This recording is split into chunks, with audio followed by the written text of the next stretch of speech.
You're listening to Black Hat Chris. Hi, I'm your host, Chris Holcomb. Today on Black Hat Chris, I was able to speak on the phone with Mark Stancato and Matt Patterson from the band Vinehouse.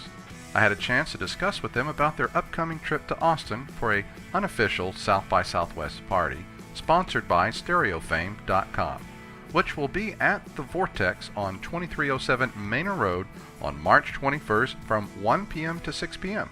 But first, let's find out from Mark and then Matt what were their musical influences. For me, it just started as a kid when my dad was a drummer in a band, and he always had a huge record collection. My older brother and I, we used to kind of sneak off and grab some of his records, and he was protective of his record collection, so we kind of had to, sneak some of the records away, and we'd all listen to them, and making sure that we put all the records back in the right order before he got home. But just like early Stone stuff and Beatles, just listening to like Revolver and Sgt. Pepper's. I remember just hearing those records and just really just losing myself in the music.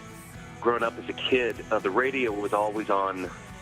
When in the house and in the car, so I really was soaking in all of that kind of early mid '70s, radio rock. My mom's music collection was really pretty eclectic. Everything from Beatles to Earth, Wind and Fire to Sly and the Family Stone to the Stones.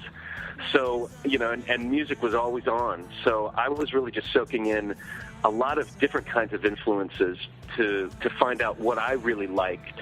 I was gravitating, like Mark said, towards the Beatles, the Police. I thought Stuart Copeland was just an amazing drummer, and I really got a lot of inspiration from him. And then even in high school, I was soaking in the sort of hair metal bands. Yeah, I kind of go far afield, but like Mark, I love the Beatles. I love that melodic stuff.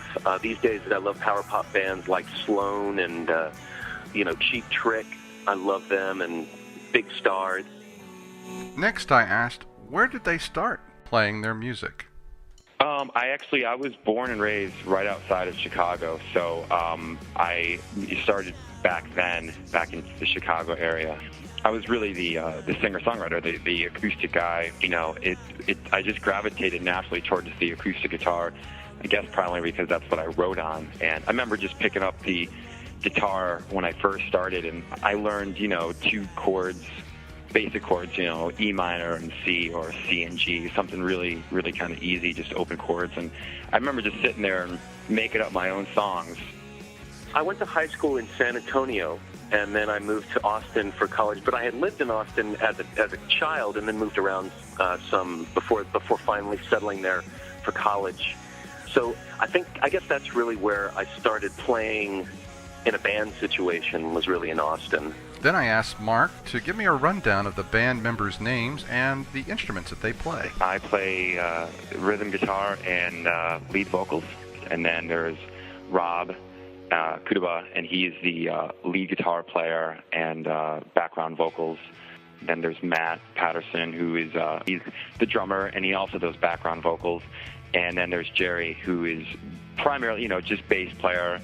He's a really talented bass player. Then I asked Matt what was his involvement with South by Southwest bands in the past. Played a couple of South by Southwest showcases. I played drums with Shandon Somm, Doug Somm's son. He had put together this kind of crazy glam rock, arena rock, and I also played with a band I was in called the Playthings. It wasn't our show, but we were backing up a solo artist named Harvey Sid Fisher, who became known for these kind of funny songs about the Zodiac.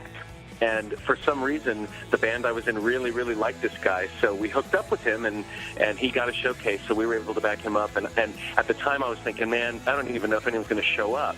And we had the place packed. People loved this guy. That was a really exciting gig. So, yeah, I played it a few times. 2000, and I think I played with Shandon Somm in 2001. Vinehouse is coming to Austin March 20th and 21st, and they'll be appearing at the Vortex at 2307 Manor Road, Austin, Texas. You can learn more about their event at vortexrep.org or their own website, vinehousemusic.com.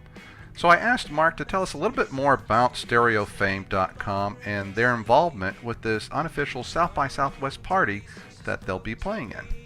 Stereofame.com. It's a new website. It's basically indie bands can upload their information, their songs and dates at shows that they're playing, and just kind of like it's almost creating like their own web pages.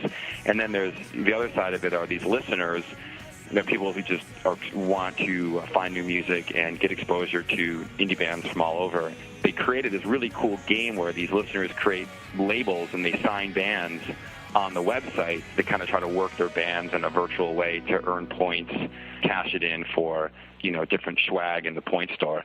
So it had this really cool interactive virtual feature. We hooked up with them early on, uploaded our tunes, and set up a profile. And the great thing about Stereofame is that the listeners and the other musicians, everyone's really supportive, and it just seemed to work out for us. We were there early enough, rising up through the ranks, and we were like a top 10 band for a long time, and we're still definitely up there, but we just were fortunate enough to kind of rise through the ranks. We wanted to do the South by Southwest show, and they wanted to get more into the scene and get some exposure for themselves, so we kind of all came together and decided to do this show, and that they would sponsor it, and took 5 other bands from the site, some really talented bands, and brought us all together and hosting this event, essentially.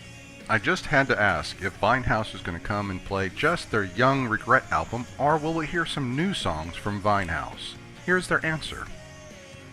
We've incorporated some newer songs in the set list already in some of the shows we've been playing in New York.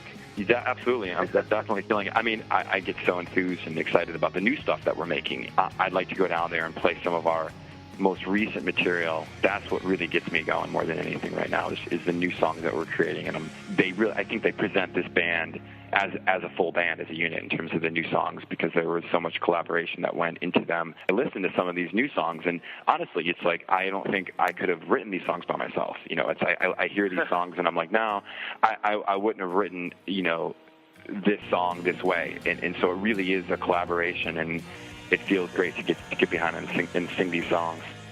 Thanks, Mark Stancato and Matt Patterson of Vinehouse, for taking time out of your busy schedule to speak with me. And if you'd like to learn more about Vinehouse, I invite you to visit their website, vinehousemusic.com. Or you can learn about their upcoming show on March 21st at vortexrep.org. This has been your host, Chris Holcomb, with Black Hat Chris.